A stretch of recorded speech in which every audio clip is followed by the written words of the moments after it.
Hi guys! This is Dave and welcome back to my YouTube channel.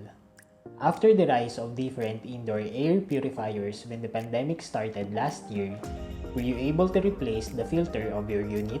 Did you have a hard time looking for one?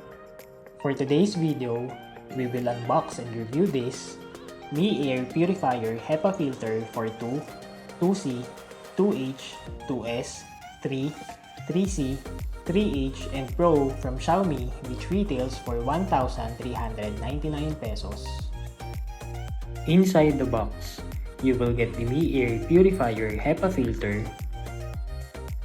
and the user manual. Before installing this, let's clean and vacuum the air purifier.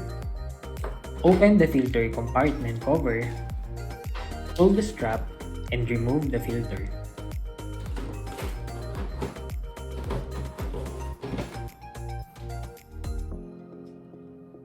This is a Class 13 HEPA filter which traps particles as small as 0.3 micrograms per cubic meter.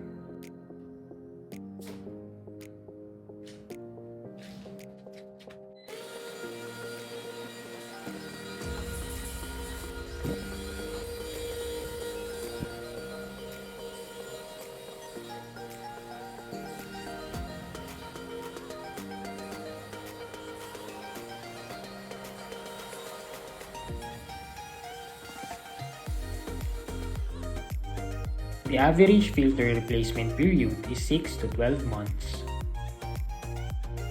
Place the new one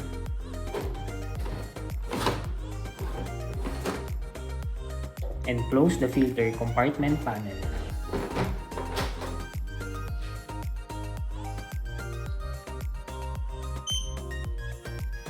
Filter remaining 100%.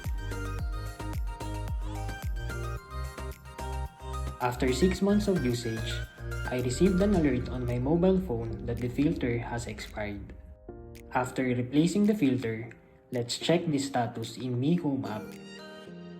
Choose Mi Air Purifier 3H.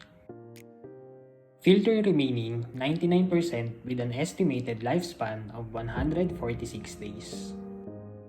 And that's it for the unboxing and review of this Mi Air Purifier HEPA filter for 2, 2C, 2H, 2S, 3, 3C, 3H, and Pro. For comments and suggestions for future videos, please leave them all at the comment section below. If you enjoyed this video, please click the like button, subscribe to my YouTube channel, and turn on the notification bell so you will be updated on my next uploads. Thank you and stay safe. Bye!